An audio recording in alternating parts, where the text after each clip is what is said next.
Today's agenda is interviews. Primarily interviews की जब हम बात कर रहे होते हैं कैंपस प्लेसमेंट में, हमारा सबसे बड़ा कंसर्न यही होता है कि यार ये मांग क्या रहे हैं मुझसे, ये चाहते क्या है मुझसे, राइट। फॉर एग्जाम्पल हम लोगों ने कई बार देखा है कि हमारे सीनियर्स को जब वो इंटरव्यूज़ के लिए जा रहे होते हैं, जिस सिचुएशन में वो होते हैं, कई बार ऐसा लगता है कि यार इसका तो आराम से निकल जाएगा, बट देन उसका सिलेक्शन नहीं होता है। कई बार लगता है यार इसका तो निकलना ही नहीं चाहिए, मगर वो सिलेक्ट हो जाता है, राइट। सो हम गेज ही नहीं कर पाते हैं कि प्रैक्टिकली ये कंपनीज चाहती क्या है, प्रैक्टिकली ये ऑर्गेनाइजेशंस चाहते क्या हैं। ऑफ कोर्स कई बार आप बी स्कूल्स को अप्लाई करते हो, कई बार आप अलग अलग कॉलेजेस को अप्लाई करते हो, कई बार आप गवर्नमेंट ऑर्गेनाइजेशंस को अप्लाई करते हो। जो भी जहाँ पर भी आप जाने की बात कर रहे हो, सारे प्लेटफॉर्म्स को हम नज़र में रख के बात कर रहे हैं कि what do they exactly look for, right. अब of course there are several reasons जो आपसे अलग अलग सवाल पूछे जाते हैं, राइट। हम इन रीजंस को अभी एक्सप्लोर करने की कोशिश करेंगे। For example when they ask the easiest and this toughest question to you, so क्या रीजन होता है कि एक कंपनी आपसे इंडिविजुअल क्वेश्चंस पूछ रही होती है, हम ये समझने की कोशिश कर रहे हैं, जिनमें से पहला सवाल ये होता है, tell me something about yourself, right. The most crucial question of an interview is tell me something about yourself. At times it's also the least important question of an interview because interviewer के objective पे depend करता है कि उसने आपसे ये सवाल क्यों पूछा है। कई बार इंटरव्यूअर आपसे सवाल इसलिए पूछ रहा होता है कि वो आपको देख रहा होता है, यार ये तो बहुत ही अंडर कॉन्फिडेंट है, राइट। तुम अंदर आए, तुम डरे हुए हो, तुम्हें पसीना आ रहा है, राइट। तुम्हारे बॉडी लैंग्वेज से समझ में आ रहा है कि तुम थोड़े से डरे हुए हो, and hence the interviewer thinks कि यार इससे सबसे आसान सवाल पूछते हैं जिसके लिए ऑलरेडी शायद ये प्रिपेयर्ड हो, राइट। सो इंट्रोडक्शन, और वो उसका इतना ध्यान नहीं दे रहा होता है। कई बार ऐसा हो जाता है कि हम केबिन में चले जाते हैं, इंटरव्यूअर देखता है और इंटरव्यू अपना काम कर रहा होता है, right, and we walk into the cabin and he was not prepared to have you for the interview right then. He's probably evaluating the previous candidate, right. ऐसी सिचुएशन बोलते चलो ठीक है, आ जाओ यार, बैठो, अपने बारे में बताओ, जब तक तुम अपने बारे में बताओ तब तक मैं अपना काम कर लेता हूँ, उसके बाद एक्चुअल क्वेश्चंस पे आते हैं। ऐसा भी हो सकता है, राइट। कई बार जस्ट एक आइस ब्रेकर इंट्रोडक्शन हो सकता है, राइट। बट ये सारे वो प्लेटफॉर्म्स हैं जहां पर इस क्वेश्चन को इतना वैल्यू मिल नहीं रहा है, तो इस ऐसी सिचुएशन में आप कुछ भी आंसर तो क्या फ़र्क पड़ता है। बट हमें नहीं पता है कि ऐसी कोई सिचुएशन है या नहीं। कई बार वो आपसे इंटरव्यू में इंट्रोडक्शन इसलिए पूछता है कि वो समझना चाहता है कि आप अपने आप के बारे में कितना जानते हो, how well do you really know about yourself, right. So ये एक बहुत क्रूशियल क्वेश्चन हो जाता है, क्योंकि अगर तुमने 20-21 सालों में अपने आप को नहीं जाना है तो मेरी कंपनी को आप कहाँ से जानोगे जो मार्केट में 10 साल पहले आई थी यार, राइट। ऑल्सो एक इंटरव्यूअर के ऊपर इस क्वेश्चन का इंप्रेशन कुछ ऐसे जाता है कि अगर तुम उसको सही आंसर नहीं कर पाते हो, if you can not answer this question well, तो वो सोच रहा होता है कि यार तुम तो बहुत ही कैजुअल कैंडिडेट हो। क्योंकि हमें पूरी इंजीनियरिंग के दौरान ये पता था कि ये सवाल होता है, इंट्रोड्यूस योरसेल्फ, ये एक क्वेश्चन होता है, राइट। और मैं इसको प्रिपेयर करके नहीं आया, तो या तो तुम जेन्युइनली सीरियस कैंडिडेट हो ही नहीं, या तो तुम्हें मेरी कंपनी में इतना इंटरेस्ट है नहीं। इन दोनों के अलावा तो कोई और रीज़न हो ही नहीं सकता है, क्योंकि तुम्हें तो पता है कि इंट्रोडक्शन एक इंपॉर्टेंट क्वेश्चन होता है, राइट। एंड हेंस आप लोगों को इस क्वेश्चन को बहुत सीरियसली लेना है। This question will serve as a platform way you get to sell yourself, way you get to pitch yourself, way you get to tell the best of you without any interruption, and he'll take you on the face value. बहुत कम मौके आते हैं जिंदगी में जहां आपको ये बोला जाता है कि यार अपनी तारीफ करो, ये उन मौक़ों में से एक है। सो हमें ये समझने की ज़रूरत है कि ये अपॉर्चुनिटी मैं वेस्ट ना करूं, राइट। हम में से कई लोग दिक्कत ये फेस कर रहे होते हैं कि हम इंट्रोडक्शन में फ्रेज ही नहीं कर पाते हैं कि बोले क्या, कैसे और कब। जब ये हमें समझ में आ जा रहा है कि introduction is the only opportunity that I have to sell myself, तो मुझे अपना इंट्रोडक्शन भी वैसे ही स्ट्रक्चर करना पड़ेगा, राइट। मैंने अपना नाम बताया, मैं कहाँ से हूँ ये बताया, मैं इंजीनियरिंग किस ब्रांच में कर रहा हूँ, 10th और 12th के परसेंटेज बताए, और मैंने फैमिली में कितने लोग हैं ये बताया, और मैंने अपनी हॉबी बताई। ये बताया तो क्या बताया, समझने का प्रयास करो।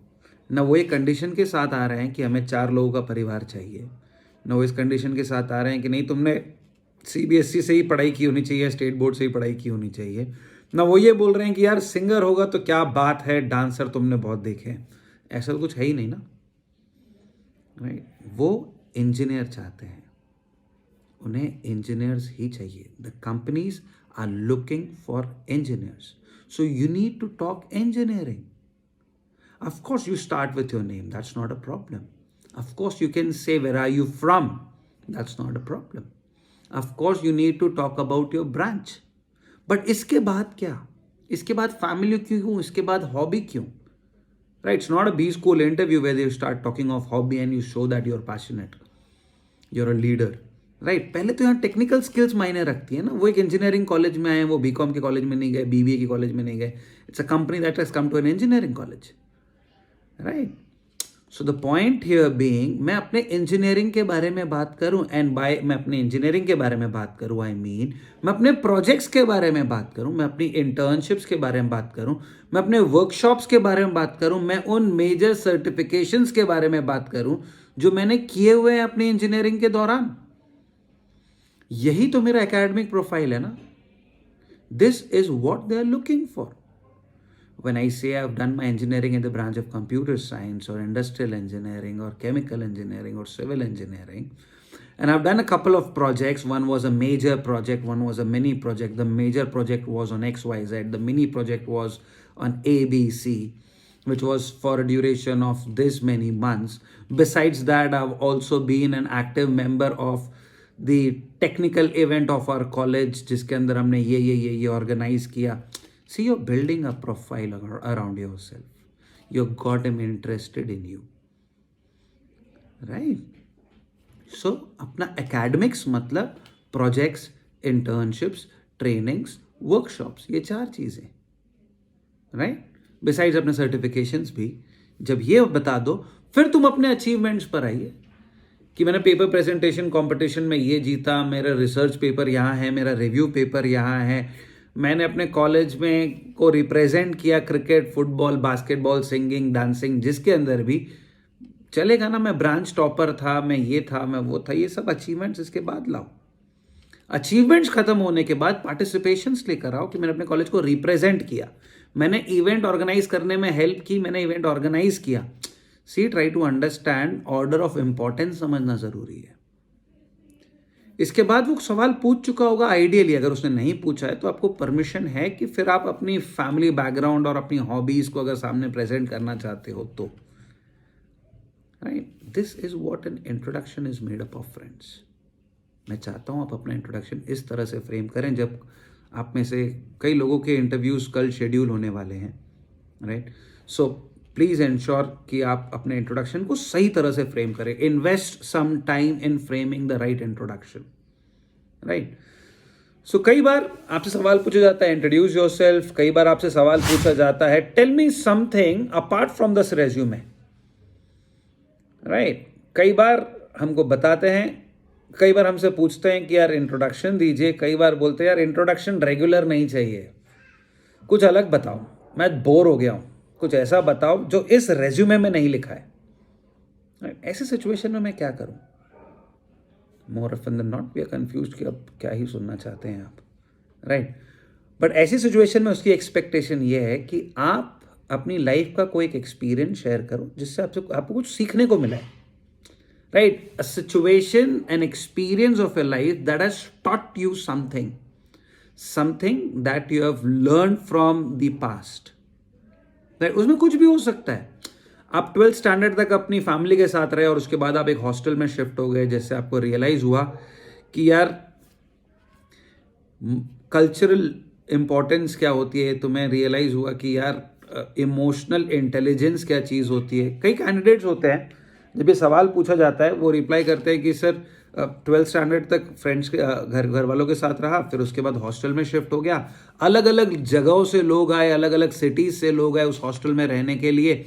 इनिशियली कुछ लोगों से मिला तो लगा कि यार वो अननेसेसरीली रूड है मेरे साथ, राइट। बट 6 महीने बीत गए, 8 महीने बीत गए, एंड देन आई रियलाइज कि वो सबके साथ ऐसी ही बात करता है। एंड देन बाद में मुझे समझ में आया कि सिर्फ बात करने का स्टाइल है उसका, वो actually he doesn't mean to be rude, it's just the way he speaks, right? So I believe I've developed some emotional intelligence during the last 4 years of my graduation. Valid point. कई बार आपको experience share करने बोला जाए अपनी life का, या ये question बोला जाए कि tell me something apart from your resume, तुम ऐसी सिचुएशन दिखा सकते हो जहां पर आपने हार्डशिप फेस की और आप कुछ सीख पाए। फाइनेंशियल टर्मोइल से आपका परिवार गुजरा और कैसे आपने ऑड जॉब्स किए और आपने पैसा कमाने की कोशिश की ना, and you believe that you developed financial independence during this phase of your life, right? Any learning of your life, ठीक है? हम 2 सवालों के बारे में बात कर चुके हैं। एक, tell me something about yourself.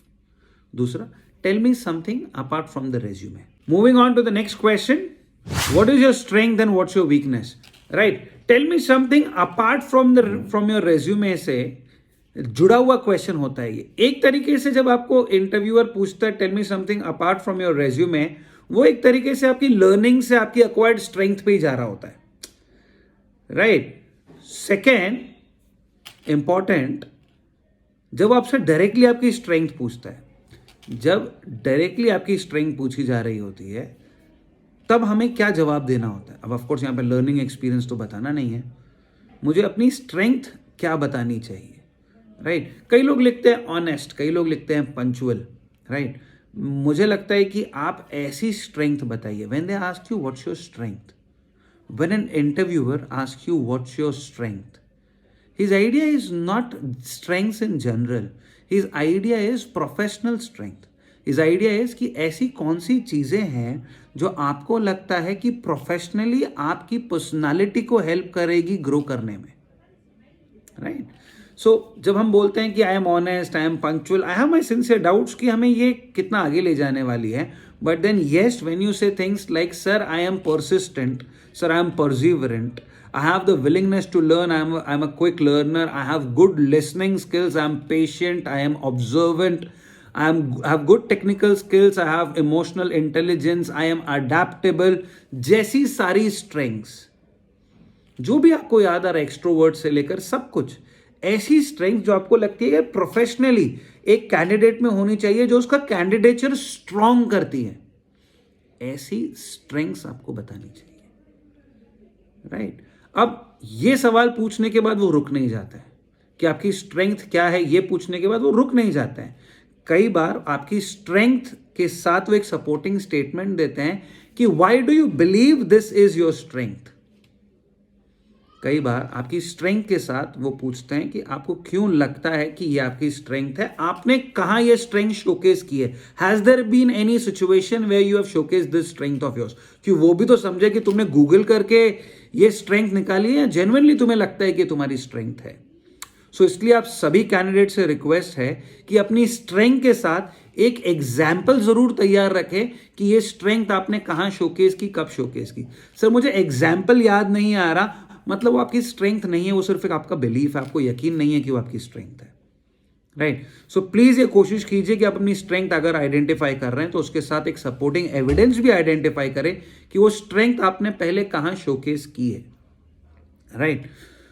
इसके अलावा जब आपके वीकनेसेस के बारे में हम बात करते हैं, जब आपसे स्ट्रेंथ के बारे में पूछे तो आप ऑफकोर्स 2 स्ट्रेंथ बताइए। मैं हमेशा कहता हूं कि 3 स्ट्रेंथ्स निकाल के रखिए।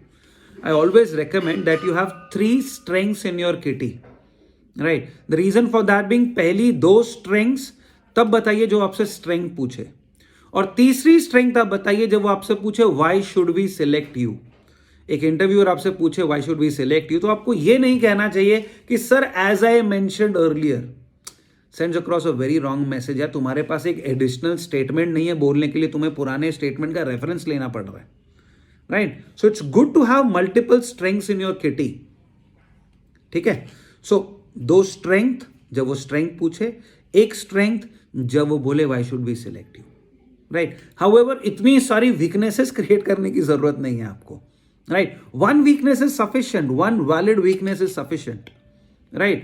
आप strength में बोल सकते हो sir I have multiple strengths but to mention a couple of them is this, right, मगर आप वीकनेस में ये स्टेटमेंट नहीं दे सकते सर आप multiple weaknesses but to mention a couple I have this, ऐसा नहीं कर सकते, राइट। एक वीकनेस सफिशिएंट है, ऑलरेडी वो बता रहे कि यार तुम में कमी क्या है ये बताओ, और तुम बोल रहे हो कि सर कमियां तो इंसान में बहुत हैं कि मैं क्या ही बताऊं, तो प्लीज़ इतना स्पिरिचुअल होने की ज़रूरत नहीं है, राइट। एक प्रोफेशनल वीकनेस जो आपको लगती है कि एक हिंड्रेंस बन सकती है आपके करियर में, is what they are looking for, right. So ये कहना कि sir I am homesick, ये बैकफायर कर जाएगा, ऐसा मत बोलो। अब कुछ लोग कहते हैं कि अपनी वीकनेस भी कुछ ऐसे बताओ कि तुम्हारी स्ट्रेंथ लगे। मेरा कहना इस चीज पर यह है कि यार सामने वाला जो इंटरव्यूअर है 20 साल से इंटरव्यू ले रहा है and he knows is what he is doing, right. So he understands what you are trying to do as well. So please इस चीज का ध्यान रखो that don't try to fool around with people, right. If you have a weakness, you have a weakness, right. Sir मुझे नहीं लगता मेरे अंदर कोई वीकनेस है, तुम ढूंढो मिल जाएगी, एक तो प्रोफेशनल वीकनेस लगेगी, राइट। कोई प्रोक्रेस्टिनेट करता है, कोई आसानी से भरोसा कर लेता है लोगों पर, कोई नहीं बोल पाता किसी टास्क को, कोई इंट्रोवर्ट होता है, कोई स्टेज फियर होता है किसी में, बहुत सारी वीकनेसेस हो सकती है, राइट। कई लोग इमोशनल होते हैं। सो हाँ, वीकनेस कई तरह की होती है और तुम उनको आइडेंटिफाई कर सकते हो और उसको प्रोफेशनली रिलेट कर सकते हो, राइट। अपनी वीकनेस को अपनी स्ट्रेंथ की तरह, मतलब अपनी स्ट्रेंथ को अपनी वीकनेस की तरह प्रेजेंट मत करो कि sir I am a perfectionist, sir I am very much focused, तो फिर वो मज़े वाली बात नहीं है यार, ठीक है। सो प्लीज़ अपनी स्ट्रेंथ और अपनी वीकनेस जॉट डाउन करो। वीकनेस में कोशिश करो कि तुम ये चॉक कर पाओ कि आप उसको क्या बोलोगे अगर वो आपसे सवाल पूछे कि how do you plan to overcome it, how do plan to overcome your weakness, ये भी एक सवाल हो सकता है, राइट। सो कोशिश करो अगर मिल पाए, नहीं तो बोल सकते हो sir I M in process of identifying how do I overcome it, है ना, वन अब तक ओवरकम कर चुका होता। अगर वो ओवरकम की जा सकती है weakness in a short run तो तुम आइडेंटिफाई कर लो, नहीं कर सकते हो कोई दिक्कत नहीं है, बट कर पाओ तो अच्छी बात है, right. So strengths and weaknesses, ये कैटेगरी। आप सभी लोग से रिक्वेस्ट ये है कि आप दो वीकनेसेस आइडेंटिफाई करो। कई बार हमें वीकनेसेस खुद समझ में नहीं आती है हमारी क्या है, हमें तो हम परफेक्ट ही लग रहे होते हैं। सो आइडियली हमें लोगों से पूछना चाहिए कि यार तुम्हें क्या लगता है कि मेरी वीकनेस क्या है, और लोगों मतलब दोस्त नहीं, तुम्हें पता है किस तरह के जवाब आएंगे, राइट। सो अपने टीचर्स, अपने ट्रेनर्स, अपने प्रोफेसर्स, अपने पेरेंट्स, अपने कोई भी सीनियर्स जो आपको गाइड कर सके इस चीज़ पर, उनसे पूछिए कि मेरी वीकनेस क्या लगती है आपको, where should what is the ground that I should work upon, on what lines do I need to rework, right. I am sure you will get a fabulous answer from them, ठीक है। इसके अलावा जो अगले questions आपसे पूछे जाते हैं वो है what's your short term goal and what's your long term goal. ये बहुत ही क्रूशियल क्वेश्चंस हो जाते हैं कंपनी के लिए। More importantly what's your short term goal. Company ये सवाल क्यों पूछती है? कंपनी का ये सवाल पूछने का प्राइमरी एजेंडा ये होता है कि वो ये समझ पाए कि जहां मैं तुम्हें देख रहा हूं एज अ कंपनी, मैं एज अ कंपनी जहां तुम्हें देख रहा हूं, क्या तुम अपने आप को वहीं देखते हो 3 साल बाद, या तुम्हारा एम्बिशन बहुत कम है, या तुम ओवर एम्बिशियस हो? Is there a fitment between us, right? So when they ask you what's a short term goal, they're probably asking where do you look at yourself 3 years down the line? आज से 3 साल बाद अपने आप को आप कहाँ देखते हो, right? So very simple question. आज आप फाइनल ईयर में हो, कंपनी आई है, कंपनी तुम्हें जॉब देगी, तुम ज्वाइन करोगे, तब तक 1 साल बीत चुका होगा, उसके बाद 1 साल का या 1.5 साल का प्रोबेशन, उसके 6 महीने बाद की बात कर रहा है। वेरी सिंपल क्वेश्चन, मेरी कंपनी में 2 years डाउन द लाइन तुम क्या सोचते हो?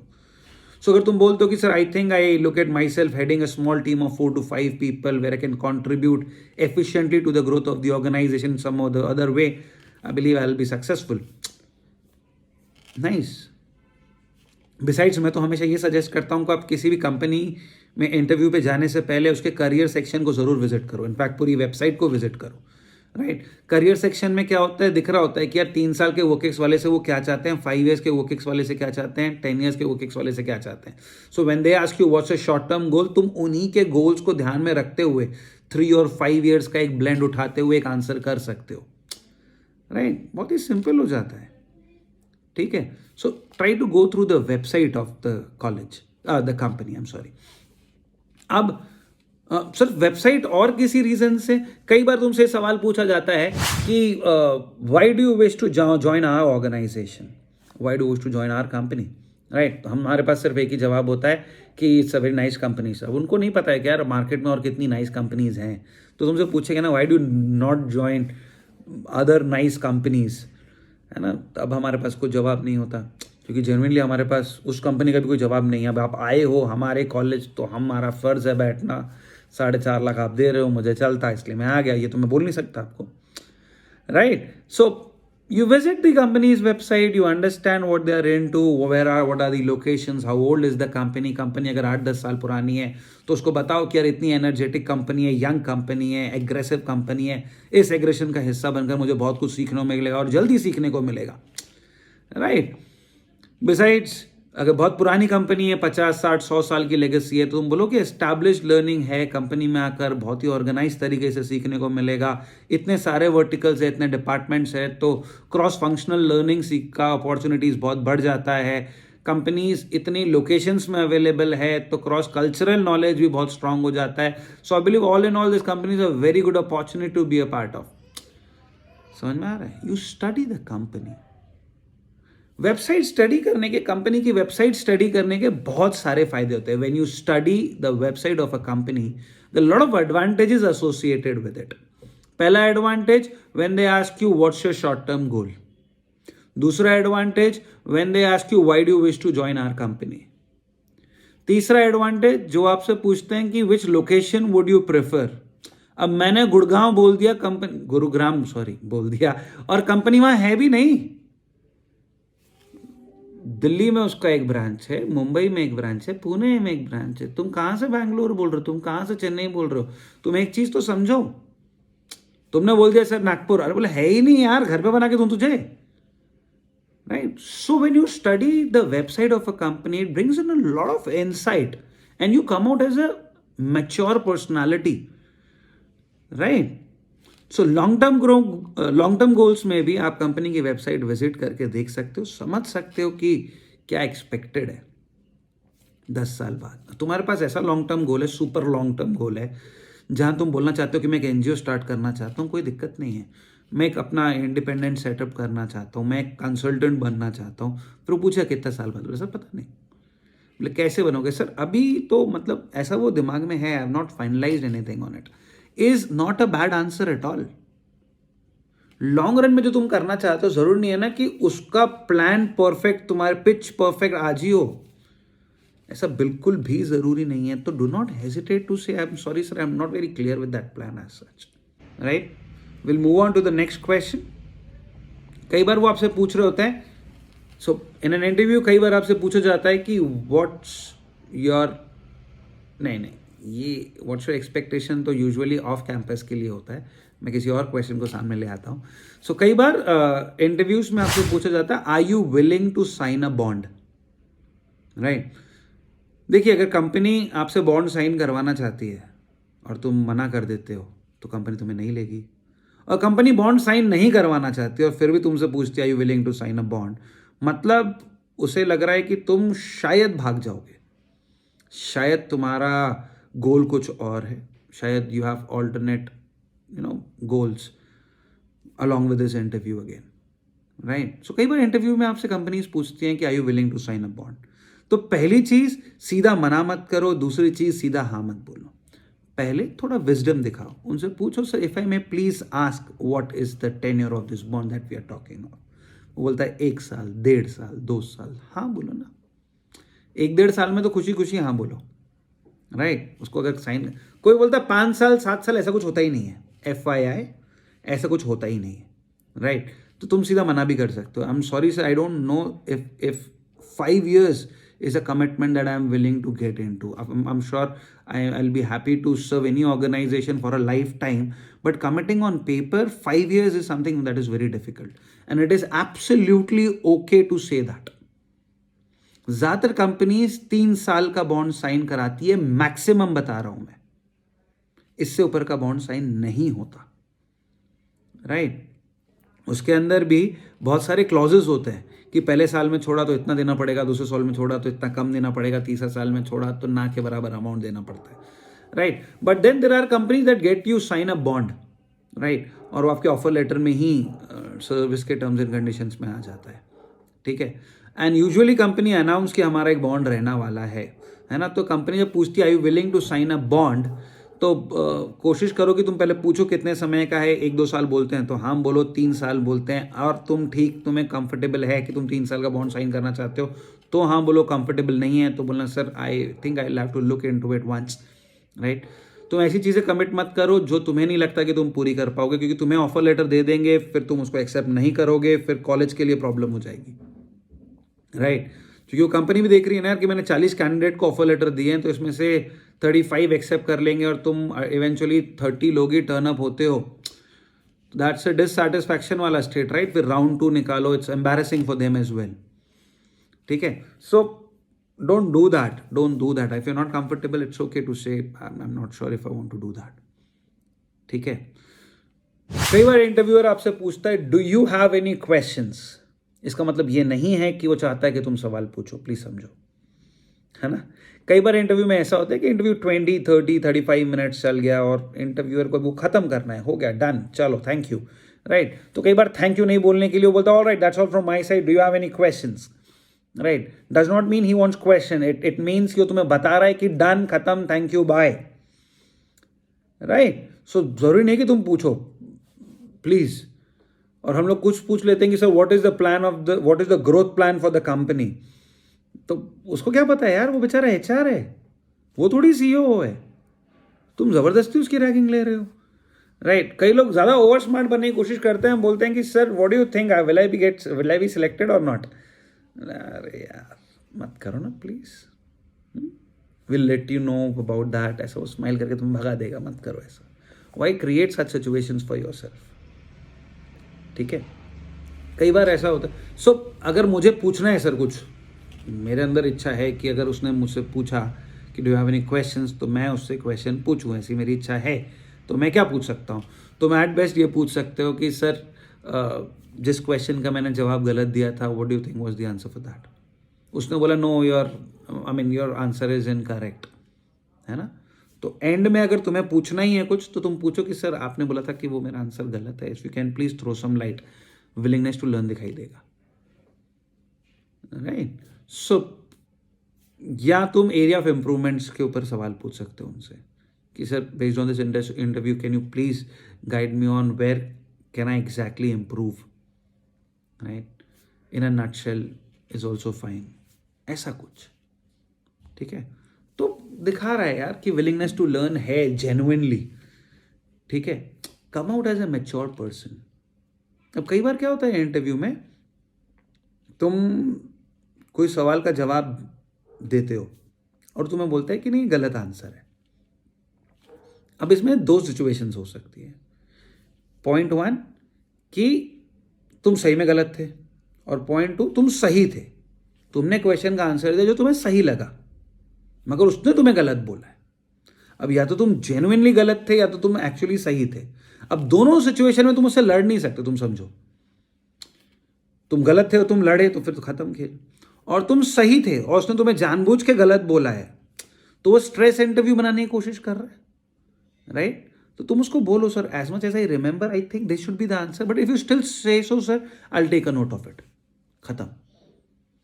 एक बार रीअफर्म करो कि मुझे लग रहा है कि शायद यही आंसर है, बट आप बोल रहे हो तो ठीक है सर, मैं ध्यान रखूंगा। दोनों की इज्जत रह आएगी। स्ट्रेस इंटरव्यू को एस्केप करने की कोशिश करो प्लीज, ठीक है। कई बार ऐसा होता है कि मुझे आंसर नहीं आ रहा होता है तो तुम बोल सकते हो I am sorry sir I don't have an answer, they are not expecting an Albert Einstein out of you, right. कि तुम्हें सब पता ही हो और शायद उनको भी सब पता ना हो, राइट। बट देन तुम बोल तो सकते हो sir I am sorry I don't know, I am sorry I am not aware of this, right. I am sorry just skipped out of my mind, it's absolutely fine. Please समझो, it's absolutely fine to not know an answer. Of course it's not fine to not know all the answers, but then एक आध question का answer नहीं आ रहा, it's okay.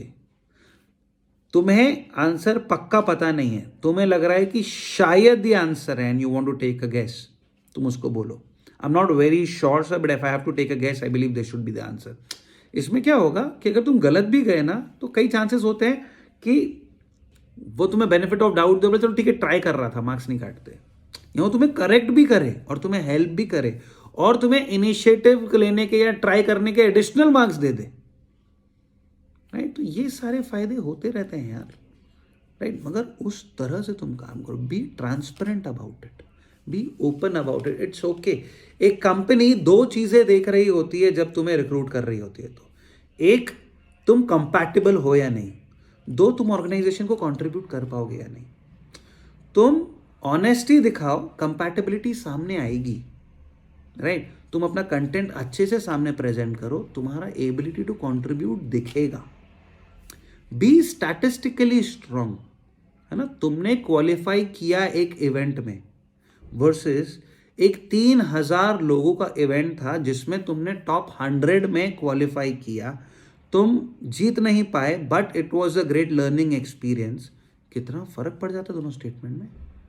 मैंने अपने college को represent किया था एक इवेंट में, इतना सा स्टेटमेंट, वर्सेस जो दूसरा स्टेटमेंट मैंने बोला, दूसरा स्टेटमेंट ज्यादा काम का है ना, राइट? सो आपको यह समझने की जरूरत है कि आप इंफॉर्मेशन को बेस्ट तरीके से प्रेजेंट कैसे कर सकते हो दोस्तों, प्लीज समझो, राइट? सो ये है इंटरव्यूज के फ्रीक्वेंटली आस्क्ड क्वेश्चंस, राइट? अब कहते हैं कि 60% ऑफ सिलेक्शन आपके इंटरव्यू क्वेश्चंस पे होता है और बचा 40% ऑफ सिलेक्शन आपके व्यवहार, शिष्टाचार, है ना, ड्रेसिंग, सब इन सब पे से इन्फ्लुएंस होता है, राइट?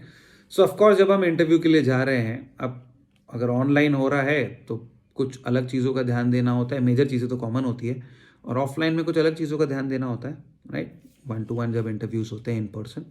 सो ऑनलाइन में प्लीज़ ये ध्यान रखिए कि आप कभी भी जब इंटरव्यू दे रहे हैं तो मोबाइल फ़ोन पे ना दे रहे हैं आप, excuse me. So when in an online interview please इस चीज़ का ध्यान रखो कि आप मोबाइल फ़ोन पे इंटरव्यू ना दो, आप लैपटॉप पे इंटरव्यू दो, बिकॉज मोबाइल फ़ोन पे जब आप इंटरव्यू दे रहे होते हो और कई बार बीच में कॉल आ जाता है तो एक प्रॉब्लमेटिक सिचुएशन हो जाती है, प्लस वो स्टैंड पे लगा होता है, कभी धक्का लग गया और वो गिर गया तो और एक अलग प्रॉब्लम हो जाती है। So prefer not to appear for an interview on a mobile phone. अगर तुम वो कर भी रहे हो तो प्लीज़ अपने फ़ोन को एयरप्लेन मोड में डालोगे तो फिर कहाँ से होगा, तो फिर अवॉइड करो मोबाइल फ़ोन, है ना, कि कॉल्स वॉल्स ना आ पाए, तुम्हें ऐसा कुछ इंश्योर करना पड़ेगा। सो कब प्रेफर करो कि लैपटॉप या कंप्यूटर से ही तुम इंटरव्यू दो, ठीक है?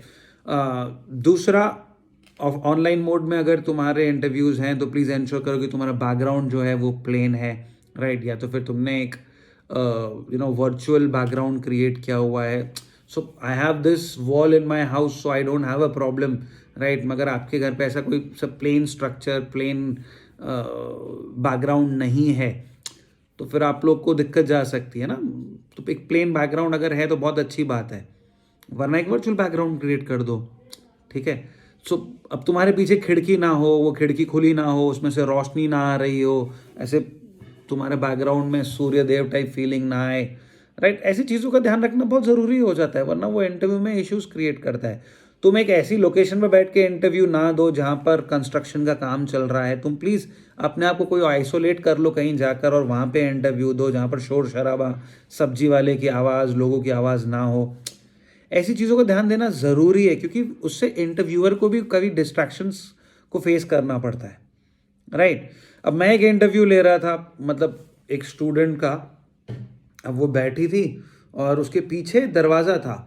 इंटरव्यू 5 मिनट हो गए थे इंटरव्यू के और 5 मिनट बाद वो दरवाज़ा खुला और अंदर से वो लड़की के पापा ऐसे टाल बांधते हुए, झाँकते हुए बाहर निकले और मेरे को रियलाइज़ हो कि अच्छा वो बाथरूम है, राइट? तो ये जो दिव्य दर्शन मुझे आप लोग दे रहे हो, मुझे समझ में नहीं आ रहा है कि किस कारण से दे रहे हो, राइट? सो प्लीज़ इंश्योर करो कि आपके पीछे एकदम क्लियर बैकग्राउंड हो, आपके कमरे में कोई ना आए, लोग झाँक रहे हैं, आपका छोटा भाई आके झाँक रहा है, आपकी काम वाली भाई पीछे से देख रही, क्यों करना है आपको ये, राइट? सो प्लीज़ इन चीज़ों का ध्यान रखिए कि जब आप इंटरव्यू दे रहे हैं तो बैकग्राउंड प्लेन है, रूम बंद है, बाहर शोर शराबा नहीं हो रहा है, नीचे आपने कुछ भी पहना है, ऊपर फॉर्मल शर्ट है, टाई हो सके तो पहनो, बहुत अच्छी चीज़ है, राइट?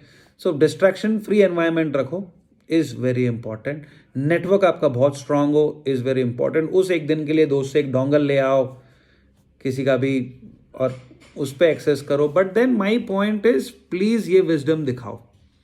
ऑफलाइन मोड में आपको ये ध्यान देना है कि आप ट्राउजर्स किस कलर के पहन रहे हो, है ना, black, glass blue, steel, grey colour, white colour की शर्ट, ब्लू कलर की shirt, light colour shirts, girls can wear pink as well, but light colour shirt, ऐसा मरून कलर का शर्ट, ऐसा भाई का रिसेप्शन है, ऐसा फीलिंग नहीं आना चाहिए ना। ऐसी चीज़ों का ध्यान देना बहुत ज़रूरी हो जाता है। हम रियलाइज नहीं करते हैं, बट बहुत ज़रूरी हो जाता है। अब भाई मरून कलर का ब्लेजर, क्रीम कलर की शर्ट, ब्राउन कलर का ट्राउज़र, ब्राउन जूते, चीकू बेचने आए हो तुम भाई? क्यों पहन के आए हो ये? राइट, थोड़ा ऐसा एस्थेटिकली तो सही लगना चाहिए ना।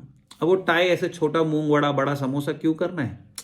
राइट, बराबर तुम्हें नॉट बांधने नहीं आती है, नॉर्मल नॉट किसी और से बंधवा लो। राइट, टाई का लेंथ बराबर हो, बेल्ट पहनो मगर फॉर्मल, ऐसा बड़ा गोल बकल है उसका, ऐसे गोल घूमता, अभी तुम जॉन सीना हो भाई, कंधे पे लेकर आओ फिर उसको। राइट, ऐसा मत करो ना, प्लेन बेल्ट पहनो प्लीज, फॉर्मल बेल्ट। कुछ बेसिक चीज़ों का ध्यान देना होता है बस। राइट, परफ्यूम डिओड्रेंट लगाओ मगर माइल्ड। तुम ऐसा स्ट्रॉन्ग डिओ लगा कर क्या उम्मीद कर रहे हो मुझे नहीं पता, पर माँ कसम ऐसा कुछ भी नहीं होने वाला ना।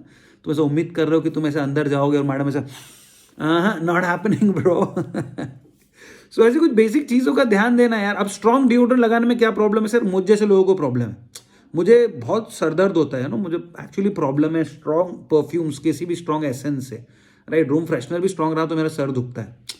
राइट, तो तुम सोचो यार, मेरे साथ ऐसे इंस्टेंसेस हो चुके हैं जहाँ मेरे केबिन में कोई आया इंटरव्यू देने के लिए, स्ट्रॉन्ग डिओ लगाया था, मेरा ऑब्जेक्टिव एक ही था कि 2 मिनट में बाहर करो यार, इसको सर दुख रहा है, और मुझे याद तक नहीं कि मैंने उसका इंटरव्यू कैसा लिया। छोटी सी चीज, मगर हमारा ध्यान नहीं था ना इन चीजों पर। रेज्यूमे की मल्टीपल कॉपीज लेके जाओ इंटरव्यू में, इस चीज को बताने की जरूरत क्या है? कई बार 2 इंटरव्यूअर्स होते हैं, कई बार 3 इंटरव्यूअर्स होते हैं। हम 2 इंटरव्यूअर, तुम एक कॉपी ले गए हो तो क्या करें यार भैया, पीछे वाला पार्ट ले लो, आप आगे वाला पार्ट ले लो और शेयर कर लो, ऐसा करने वाले हो क्या? Right, have multiple copies of your resume, क्या दिक्कत है? प्लीज, ये इंटरव्यू में इंपॉर्टेंट रोल प्ले करता है। अपने फोल्डर को आप ऑर्गेनाइज कैसे करते हो, इससे फर्क पड़ता है। रेज्यूमे के फॉर्मेट से फर्क पड़ता है, प्लीज समझो। आजकल तो बहुत सारे एप्लीकेशंस आ गए हैं, कैनवा से लेकर इनफैक्ट माइक्रोसॉफ्ट ऑफिस पे भी अगर आप टेम्पलेट्स में देखो तो रेज्यूमे के फॉर्मेट आ जाते हैं ना। सर इसमें से कौन सा एक्सेप्टेबल है? सभी एक्सेप्टेबल है, मार्केट में 2500 तरह के फॉर्मेट है, सभी एक्सेप्टेबल है। रेज्यूमे के डूज होते हैं, डोंट्स भी होते हैं, हम फोकस डोंट्स पे करते हैं। What are the don'ts of a resume? Resume को हम बॉर्डर नहीं देते। अगर आप प्लेन रेज्यूमे बना रहे हो ब्लैक एंड व्हाइट, तो आप उसको बॉर्डर नहीं दोगे। राइट, पेपर पे अगर आप उसको ले जा रहे हो, आजकल सॉफ्ट कॉपी रेज्यूमे की बहुत अफ्लोट है। जैसे कैनवा पे जो हम रेज्यूमे बनाते हैं, हम सॉफ्ट कॉपी भेजते हैं, उसको जो करना है करो तुम, मगर जब हम ब्लैक एंड व्हाइट में दे रहे हैं, उसको बॉर्डर मत दो। It's not a matrimonial biodata और अ सर्टिफिकेट। राइट, सो उसको बॉर्डर देने की जरूरत नहीं है। ठीक है, रेज्यूमे के नीचे डिक्लेरेशन डालने की कोई जरूरत नहीं है। I hear bye declare that the above information is true. तुमने डेट प्लेस साइन डाला है ना, सफिशिएंट है। राइट, रेज्यूमे के ऊपर रेज्यूमे लिखने की जरूरत नहीं है। फ्रेशर का रेज्यूमे ही होता है। वर्क एक्सपीरियंस वाले जो होते हैं उनके रेज्यूमे और रेज्यूमे और करिकुलम विटे में फर्क होता है। So CV is for work experience people जो डिटेल डिस्क्रिप्शन देते हैं। Short brief is a resume. Right, एक सीवी कम से कम 2 पेज का होता है, वो 3, 4, 5, 6 पेज में भी जा सकता है, जबकि एक रेज्यूमे ज्यादा से ज्यादा 2 पेज का होता है। सर क्या सिंगल पेज रेज्यूमे चलता है? I love single page resume by the way, बिल्कुल चलता है और प्रेफरेबल होता है, क्योंकि सब कुछ एक जगह पे दिख जाता है ना।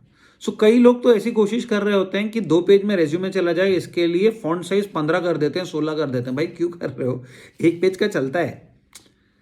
राइट, सो सर रेज्यूमे में क्या क्या एलिमेंट्स होने चाहिए? सर ऑब्जेक्टिव होना चाहिए क्या? आपकी मर्जी, अगर आपके पास कंटेंट कम है तो ऑब्जेक्टिव डाल सकते हो, बट ऑब्जेक्टिव की ऐसे कोई खास जरूरत होती नहीं है। राइट, आप डालना चाहो तो बिल्कुल डाल सकते हो। फॉर ऑब्जेक्टिव का रोल क्या होता है? It's like the subject to a letter. Objective पढ़ के समझ में आता है कि कैंडिडेट की एक्सपेक्टेशंस क्या है।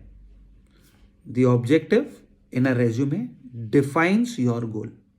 The problem with us is हम उसको गूगल करते हैं। सो लोगों ने और इंटरव्यूअर्स ने वो देखना बंद कर दिया है। उनको पता है कि इनको समझ में ही नहीं आ रहा है क्या करना है इसके अंदर। सो अगर तुम जेन्युइनली ऑब्जेक्टिव को सही में अच्छे से हाईलाइट कर सकते हो और तुम्हारे गोल को प्रेजेंट कर सकते हो उसके अंदर, तो तुम बना सकते हो ऑब्जेक्टिव। एकेडमिक बैकग्राउंड जरूरी है, यस। जिसके अंदर तुम्हारी मर्जी है कि तुम उसको पैराग्राफ वाइज रखते हो, टैबुलर फॉर्मेट में डालते हो, बुलेट पॉइंट्स में डालते हो, इट्स योर चॉइस, राइट। इसके अलावा आपका प्रोजेक्ट्स ज़रूर आने चाहिए, आपके अचीवमेंट्स ज़रूर आने चाहिए अगर हैं तो, आपके पार्टिसिपेशन ज़रूर आने चाहिए अगर हैं तो, राइट। ऑर्डर ऑफ इंपॉर्टेंस में जाना चाहिए, एक्सेप्ट फॉर ग्रेजुएशन जो लेटेस्ट फर्स्ट होगा, बाकी सब ऑर्डर ऑफ इंपॉर्टेंस में आना चाहिए, राइट। स्ट्रेंथ, वीकनेसेस, गोल्स मैं रेकमेंड नहीं करता हूँ। इनफैक्ट मैं हॉबी भी उसके अंदर रेकमेंड नहीं करता हूँ, है ना। अगर आपके पास अच्छा टेक्निकल प्रोफाइल है तो आप टेक्निकल चीज़ों को हाईलाइट कीजिए ना। आखिरी में पर्सनल डिटेल्स बिल्कुल डालिए, राइट। एड्रेस ऑफ कॉरस्पॉन्डेंस अलग है, परमानेंट एड्रेस अलग है, तो ऊपर में जब आप अपना नाम लिखते हो और वहाँ पर आपका एड्रेस ऑफ कॉरस्पॉन्डेंस लिखते हो, और आखिरी में जब आप पर्सनल डिटेल्स डालते हो तो वहाँ पर परमानेंट एड्रेस डालते हो, राइट। सो इस तरह से बाइफरकेट कर सकते हो आप, ठीक है। सर कई बार ऐसा होता है कि रेज्यूमे ऐसा 2 पार्ट में स्प्लिट होता है, सिंगल पेज, है ना। सो ऐसा 30-70 रेशो में, 60-40 रेशो में, तो वो अच्छा होता है क्या? हाँ अच्छा होता है, कोई दिक्कत नहीं। यहाँ पर एक पार्ट डाला और मेजर चीज़ें यहाँ पर डाली। जो स्मॉल पार्ट है, पर्सनल डिटेल्स, है ना, वाला पार्ट जो हो गया, ऑब्जेक्टिव वाला जो पार्ट हो गया, वो इस तरफ रख दिया, और जो बेसिक आपके टेक्निकल डिटेल्स है पूरी इस तरफ डाल दी, तो कोई दिक्कत नहीं है, कोई दिक्कत नहीं है, राइट। आप ये सब कर सकते हो।